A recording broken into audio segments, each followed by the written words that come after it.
I'm making this video because I am not a victim and I care for my brothers and sisters, and there is no fear in love. I look horrible because I had just finished crying a lot, but I'm hoping that maybe by making a video I can get my feelings out and really start the healing process. I knew this day was coming for about 3 years.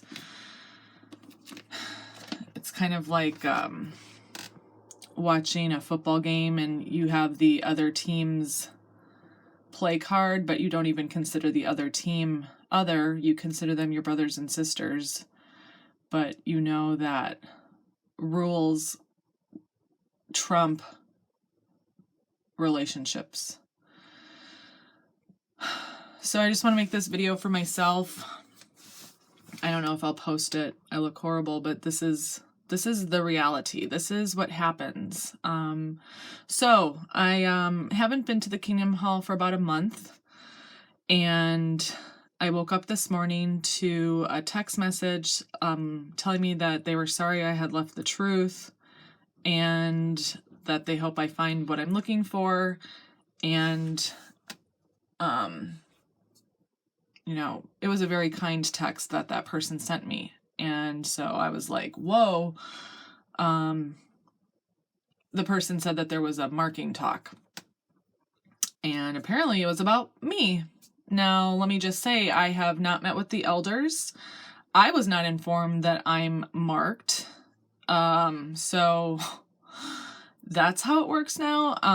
Just a little background. I was raised a Jehovah's Witness. I'm going to be 39 years old, and I've been through the judicial process a lot because I had a very, very sensitive conscience, aka very sensitive guilt complex, and I would run and tell on myself whenever I did anything. So in high school, like literally 6 months after I got baptized, I got reproved for smoking a cigarette. And then every subsequent time I would smoke one cigarette, I would go and tell on myself. So I was just constantly getting reproved, and then they had to publicly reprove me, blah, blah, blah. And then later on, I was marked because I wouldn't stop speaking to my disfellowshipped fiance. We were engaged, connect the dots. He got disfellowshipped, I got reproved, but I wouldn't stop talking to him. So because I wouldn't stop talking to my disfellowshipped fiance, they marked me.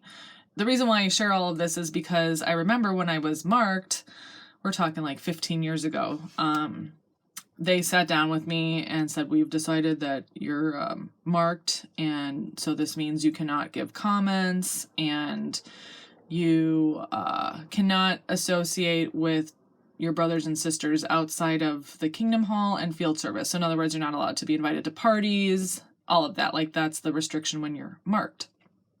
Marking is like a step above, like as far as like severity, it's a step above public reproval, but just a tiny, tiny step below being disfellowshipped. Although people are allowed to treat you as though you're disfellowshipped. If it basically is a way to let the more judgy people in the hall feel justified in shunning without the order to shun. So I find out this morning that I'm marked, and so I sent a text message to one of the elders in my hall, and I said, am I marked? And he said, names are not given during a marking talk. And I was a little disrespectful, and I said, that's not what I asked. I know names aren't given. I'm asking you if it's about me. I'm not asking you who. I'm asking, is it me? He said, well, we'll meet with you on Sunday, which is, today's Friday. So I guess a few days from now. Long story short, I mean, it's been a really lousy day. I'm red. I've been crying. So then I called another elder, and he picked up the phone, and I said, hi, this is Allie. I hear that there was a local needs part last night, and it was on the subject of apostasy, and it was a marking talk. And he said, yes. And I said, am I marked? And he said, yes, you are. That was literally the tone of his voice. Yes, you are. And I said, well, shouldn't I have been informed or met with if I'm marked? I said, by the testimony of 2 or 3 witnesses, a matter will be established. Well, the person, the subject of the matter, me, talk about the 2 witness rule. That's a whole nother video. It was not applied because I was not even informed that there was like proceedings going on. And so then he said, well, you haven't been at the meeting. I said, well, I haven't been at the meeting since April 1st. Today is what, May 9th? Yeah.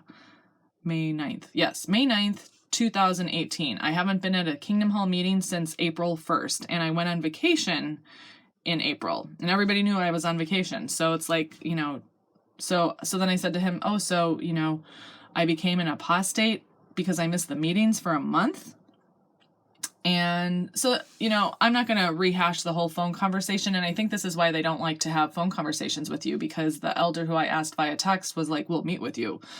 Everything is so secretive. And so anyway, I started crying. I was really strong all day, but I personally, I know the dictionary's definition of apostate just means someone who like changes their belief and turns around. I still personally do believe in, Jehovah or Yahweh, God.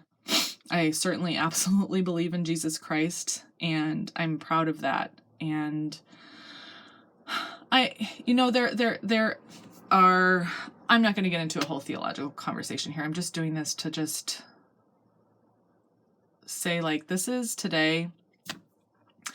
This is happening to a lot of people, but the average Jehovah's Witness doesn't know it's happening to their brothers and sisters because they're not allowed to know. And so it makes me sad because I consider these people my brothers and sisters, and they're being intentionally kept in the dark so that they can be controlled and manipulated. And it's like a total distraction from the real work, which I still personally believe in. If you're an atheist or you're an agnostic, and this is probably like fuel for the fodder of like why organized religion is so damaging, because it splits relationships up. It does the exact opposite of what we are supposed to be doing, which is showing love and being supportive and letting people think and question and work through their doubts. So there's just 2 scriptures that I just want to mention. The first one is in 1 John chapter 4. And I guess I'm just reading this out loud for myself. I can't believe I'm making a video with a face like this. I look horrible. This is me.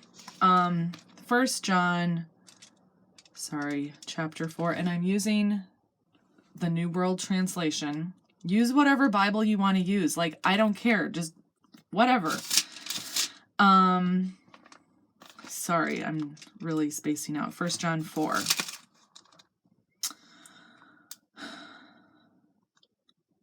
The whole chapter is awesome.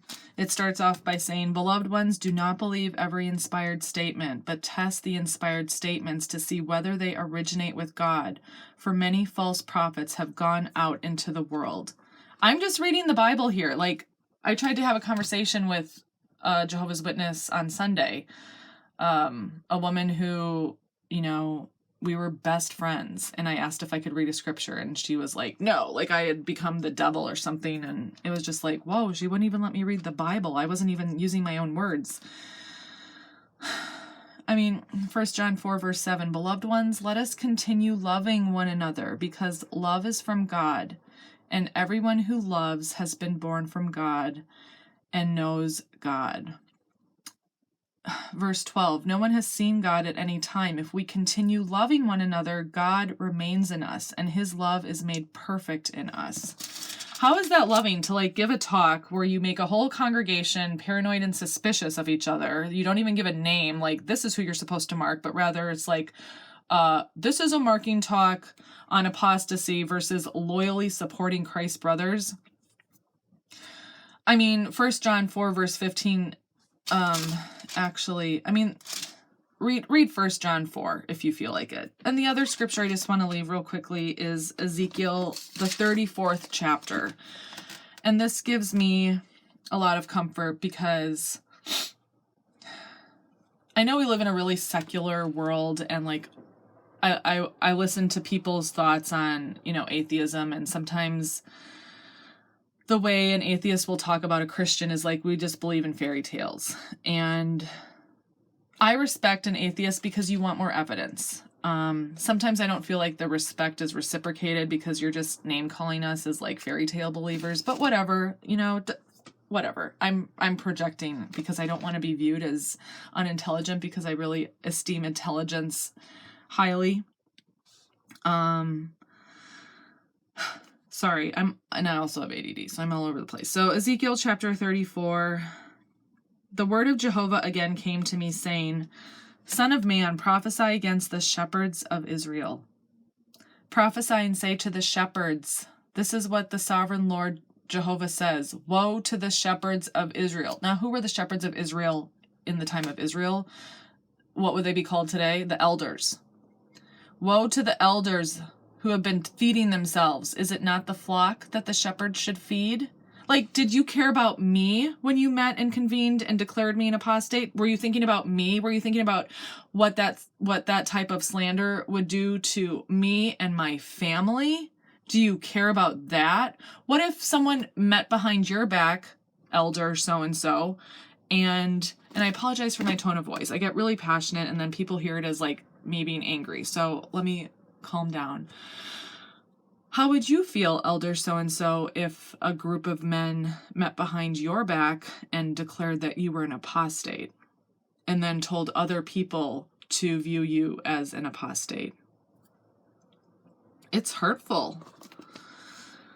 I'll continue with Ezekiel 34, verse 3, speaking still to the shepherds. You eat the fat and you clothe yourselves with the wool, and you slaughter the fattest animal, but you do not feed the flock.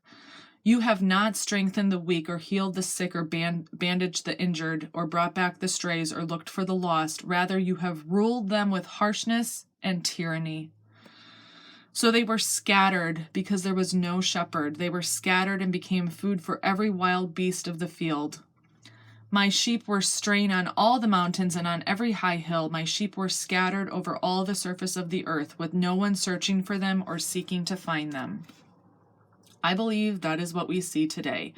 I don't care if it's like Jehovah's Witnesses, other, big religions. I know the Catholics used to do excommunication. I don't know if they still do. I'm not a Catholic. So it's like, I don't have a horse in that race. I'm a Jehovah's Witness. I am not an apostate. And no one can take that name. Like, I'm a Christian. Let's face it, when Jesus came on earth, they weren't called Jehovah's Witnesses. They were called Christians, and their religion was called the Way. So if we want to get technical, anyway. So yeah, just read the entire chapter of Ezekiel 34. And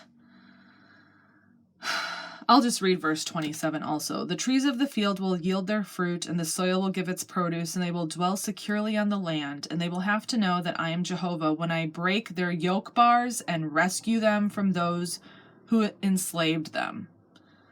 They will no longer become something for the nations to prey upon, and the wild beasts of the earth will not devour them, and they will dwell in security with no one to make them afraid. So even though I'm emotional and I was crying, I'm not afraid.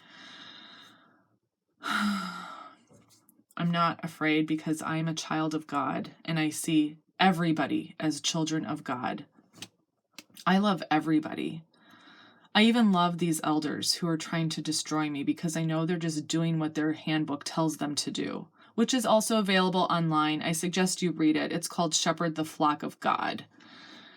And I know they're just listening to their rule book, and I know that I'm making their decision very easy by making this video, but I also believe in the scripture that says, I'd have to look it up. I'm just saying this by memory, but all things that are in darkness will be revealed. Like the light will make everything open, and everything is naked before God. And so God doesn't want people to feel like victims, and it must make God very sad when he sees people who are exercising authority in his name abusing his flock and his sheep. So that's video number 1. 14 minutes is enough of this, and next time I'll be more presentable. God bless you.